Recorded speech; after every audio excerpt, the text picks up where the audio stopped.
For those of you wanting to hear Colin Cowherd and wanting to know where he is, we are having, for reasons beyond my explanation, an extended version of Tri-City Sports Now today. And it gives me a chance to go talk about a few other stories. I mentioned before that I was going to tell you, and geez, this slipped my mind, so let me get right to this. LSU has hired their new offensive coordinator. This is not a surprise. It's Steve Ensmeyer. He's a 59-year-old tight ends coach. He's going to be there instead of Matt Canada. I have said far and wide, I think this is the beginning of the end for Ed Orgeron at LSU. Orgeron, let's face it, has always been something of the underwhelming coach, if you will. Rough with the media, certainly. You're not. And now to run off an offensive coordinator, although I do admit that Canada has had several stops along the way. He interviewed for the Rice job. I've told you that here on Tri-City Sports Now. But we're talking about, everybody and their brother picking on Nate Peterman for the many interceptions he has thrown this year. Well, Matt Canada made Nate Peterman into a fifth-round draft choice in the NFL. Matt Canada got Nate Peterman to throw 5 touchdown passes against national champion Clemson last year and hand him a defeat with 43 points on the board. So Matt Canada knows how to coach an offense.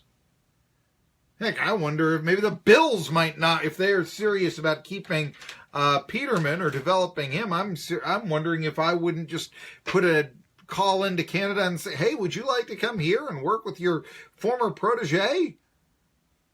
Who knows what would happen. But I just, I cannot believe that you're going, and I know that, some people will talk about Ensmeyer. He used to play quarterback at LSU about 40 years ago. 40 years ago he did. He also was he's been a coordinator in the past, but you're still, why, if you're the tight ends coach, and you're a former quarterback, well, maybe you're just that versatile. It's not a good look where the offensive coordinator you paid $1.2 million to last year to come to LSU, where LSU, let's face it, after that loss to Troy, did nothing but win. They made a New Year's Day bowl game, proved themselves to be a legitimate program. Why would you, you've got to put talent over personal distaste. And I think Canada's got it, and I think that the team that hires Matt Canada, and somebody's bound to, is going to be getting them a heck of a coach. I just can't believe that LSU is letting him go. And as I said, I think that's going to be the beginning of the end for Ed Orgeron. I looked through some other points here, some grab bag stuff. How about this? Anybody see where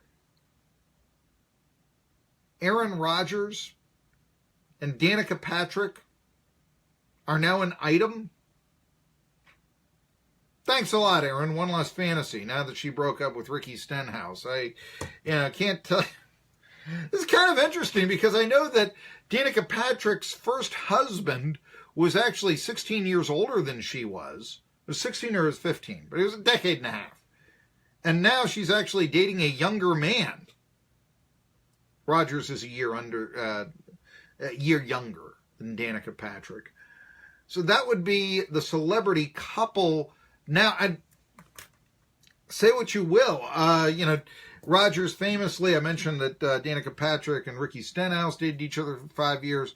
As we turn to the gossip segment here on Tri-City Sports Now. Rodgers, of course, famously was dating the actress Olivia Munn. They broke up. Say what you will. But this would be the sports power couple, certainly if that was the case. I mean, Rodgers and Patrick I know Patrick is going to run 2 more races, the Daytona 500 and the Indianapolis 500, and then call it a racing career.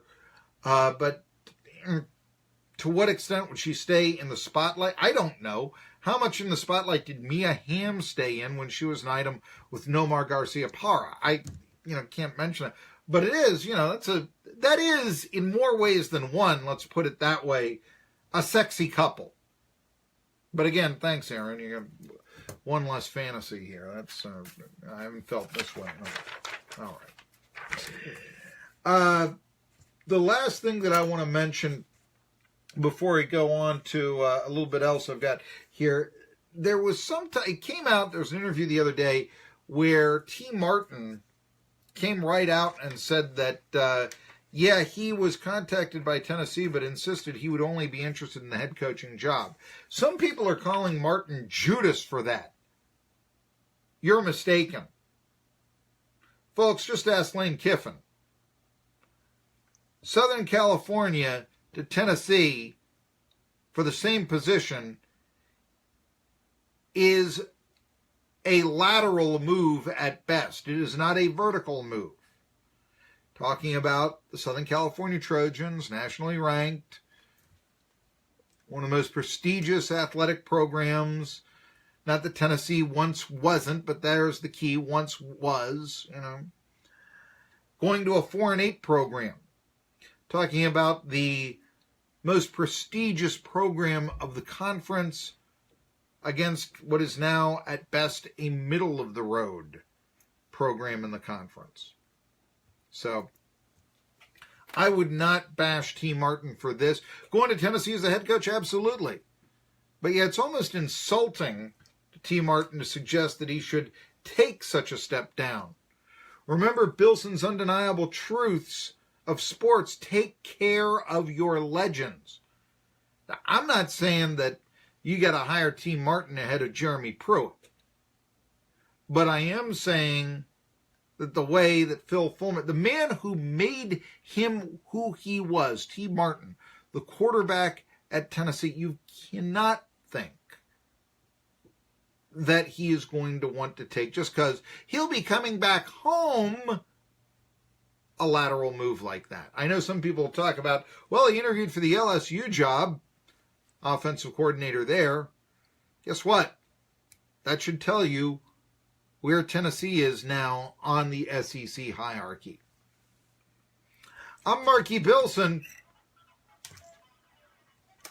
Those of you wanting to hear Colin Cowherd, this is a chance to hear Tri-City Sports Now. I'll come back after this. I'm Marky Billson.